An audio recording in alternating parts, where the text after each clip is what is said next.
Hello and welcome. আমি Habibur Rahman digital হেল্পের পক্ষ থেকে সবাইকে জানাই স্বাগত। আজকের টিউটোরিয়ালটা মূলত হলো যে আমরা পিকচার ল্যাব দিয়ে কিভাবে গেমিং থাম্বনেইল তৈরি করে নিতে পারি খুব সহজে এবং অনায়াসে। অবশ্যই আমার টিউটোরিয়ালটি সম্পূর্ণটা দেখার চেষ্টা করবেন, আমি স্টেপ বাই স্টেপ আপনাদেরকে দেখাবো। অবশ্যই আমাদেরকে প্রথমে পিকচার ল্যাব যে অ্যাপসটি আছে সেই অ্যাপসটি ওপেন করতে হবে। পিকচার ল্যাব অ্যাপসটি ওপেন করার পর পরবর্তী স্টেপ যেগুলো আছে সেগুলো অবশ্যই আমরা পিকচার ল্যাবে করবো।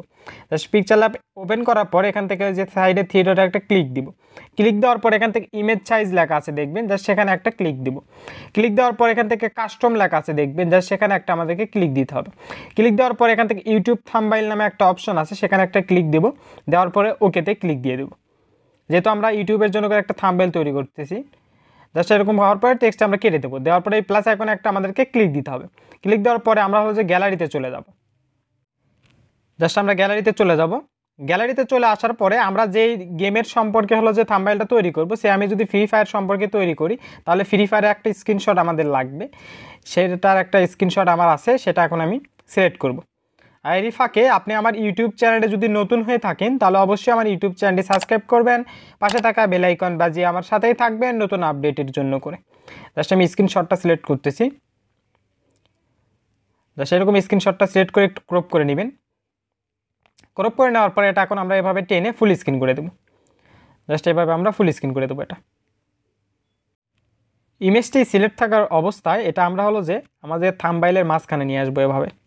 জাস্ট এটা মাঝখানে নিয়ে আসার পরে এটা আমরা জাস্ট একটু স্ক্রল করবো। কিন্তু স্ক্রল ডাউন করে এখানে দেখেন কালার ইফেক্ট নামে একটা অপশন পাবো আমরা, জাস্ট সেখানে একটা আমাদেরকে ক্লিক দিতে হবে।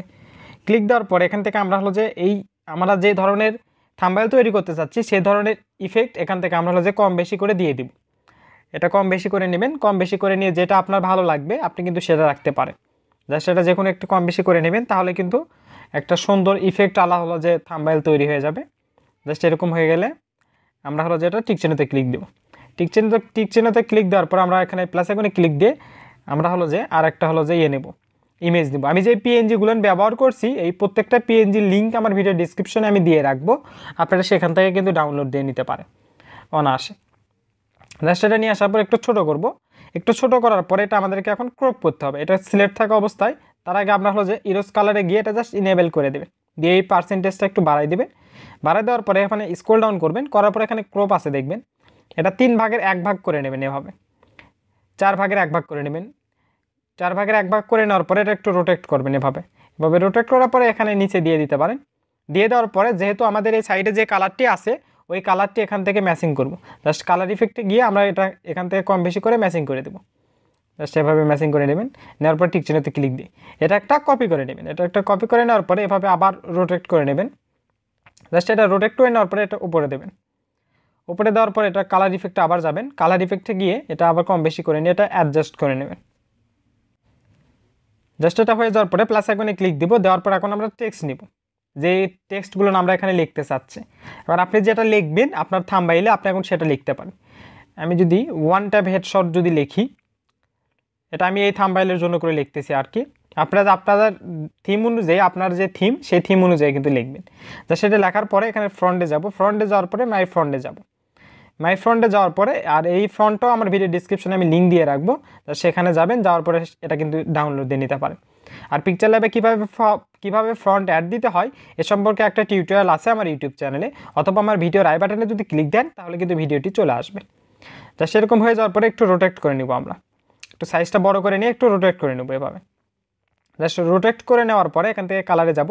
যাওয়ার পরে এই অপশানে ক্লিক দেওয়ার পরে এখান থেকে আমরা হলো যে কালারটা চুজ করবো। এখন যে কালারটা আপনার পছন্দ হবে আপনি কিন্তু সেই কালারটা চুজ করতে পারেন, বা এখান থেকে ডিফল্টভাবে যেগুলো দেওয়া থাকে সেগুলো না নিয়ে আপনি কিন্তু এখান থেকে ম্যানুয়ালি কালারগুলো সিলেক্ট করতে পারেন, যে কোন ধরনের কালার নিলে আপনার সুন্দর লাগবে। জাস্ট এভাবে কিন্তু নিয়ে নিতে, জাস্ট এভাবে নিয়ে দেবো। নেওয়ার পরে এটা টিক চিহ্নতে ক্লিক দেবো। দেওয়ার পরে একটু স্ক্রল ডাউন করব, করার পরে এই অপশনটিতে আমরা যাব। জাস্ট এখানে গিয়ে একটা ক্লিক দিব। দেওয়ার পরে এটা ইনেবল করে দেবেন। দেওয়ার পরে চেষ্টা করবেন এখানে সাদা কালারটা সিলেক্ট করে দিয়ে এই অপশনটা একটু বাড়াই দিতে, তাহলে আমাদের যে থাম্বনেইলটি আছে সেটা কিন্তু প্রফেশনাল লুক ফুটে উঠবে। জাস্ট এটা হয়ে যাওয়ার পরে এটা একটা কপি করে নেবেন। কপি করে নেওয়ার পরে এখানে ডবল ট্যাপ দেবেন। দেওয়ার পরে যদি আবার নিচে কোনো কিছু লিখতে চান সেই লেখাটা এখানে লিখতে পারেন। জাস্ট আমি যদি এখন এখানে হেডশটটা লিখি, জাস্ট আমি লিখতেছি। আর এরই ফাঁকে আপনি আমার ফেসবুক পেজে যদি এখনও ফলো না দিয়ে থাকেন তাহলে অবশ্যই আমার ফেসবুক পেজটি ফলো দেবেন, লাইক দেবেন এবং এই পোস্টটি শেয়ার করতে ভুলবেন না। জাস্ট এটা হয়ে যাওয়ার পরে আমরা কালারে যাব, যাওয়ার পরে এখান থেকে আমরা হলো যে কালারটা দিতে চাচ্ছি সেই কালারটা আমরা এখান থেকে ম্যানুয়ালি কিন্তু সিলেক্ট করে নিতে পারি। জাস্ট এভাবে আমরা কালারটা সিলেক্ট করে নেব। কালারটা সিলেক্ট করা হয়ে গেলে এখান থেকে আমরা হচ্ছে টিক চিহ্নতে ক্লিক দিব। আর এটা একটু কম বেশি করে নেবেন, একটু ছোট করে নেবেন যাতে দেখতে আরও সুন্দর হয়। জাস্ট আমি এটা একটু মুভ করে নিতে পারি, একটু ছোট করে নিই আগে, এভাবে একটু ছোট করে নেবেন। ছোট করে নেওয়ার পরে এখানে বসে দেবেন, উপরেরটা একটু এভাবে নিয়ে আসি। জাস্ট নিয়ে আসার পরে আমাদের সেকেন্ড যেই লেখাটা আমরা লিখলাম সেটা সিলেক্ট থাকা অবস্থায় পরবর্তী কাজটি করতে হবে আমাদেরকে অবশ্যই। এটা সিলেক্ট থাকা অবস্থায় একটু স্ক্রল ডাউন করব। স্ক্রল ডাউন করে এটা হলো যে পজিশনটা যদি চেঞ্জ করার প্রয়োজন হয় সেটা কিন্তু চেঞ্জ করে নিতে পারেন, কোনো সমস্যা নেই এখান থেকে। জাস্ট এখন কিন্তু এটা আমরা সেভ দিতে পারি। সেভ বাটনে ক্লিক দেওয়ার পরে সেভ অ্যাজ ইমেজে আমরা একটা ক্লিক দিব। সেভ অ্যাজ ইমেজে ক্লিক দেওয়ার পরে এখান থেকে কাস্টম লেখা আছে দেখেন, যেহেতু আমরা থাম্বনেইলটা ইউটিউবে আপলোড দিব, এটার কোয়ালিটি যদি সুন্দর চাই আমরা তার জন্য করে কাস্টমে ক্লিক দেওয়ার পরে এখান থেকে ভেরিফাই একটা ক্লিক দিতে হবে। ভেরিফাই ক্লিক দেওয়ার পর আমরা যদি সেভ টু গ্যালারিতে ক্লিক দিই তাহলে কিন্তু এই থাম্বনেইলটা আমার গ্যালারিতে সেভ হয়ে যাবে। এভাবে কিন্তু অনায়াসে আমরা একটি থাম্বনেইল তৈরি করে নিতে পারি পিকচারল্যাব সাহায্যে। আমার টিউটোরিয়ালটি যদি আপনার ভালো লেগে থাকে তাহলে অবশ্যই আমার ইউটিউব চ্যানেলটি সাবস্ক্রাইব করবেন, পাশে থাকা বেল আইকন বাজিয়ে আমার সাথেই থাকবেন নতুন আপডেটের জন্য করে। সবাইকে ধন্যবাদ আমার টিউটোরিয়ালটি সম্পূর্ণ দেখার জন্য।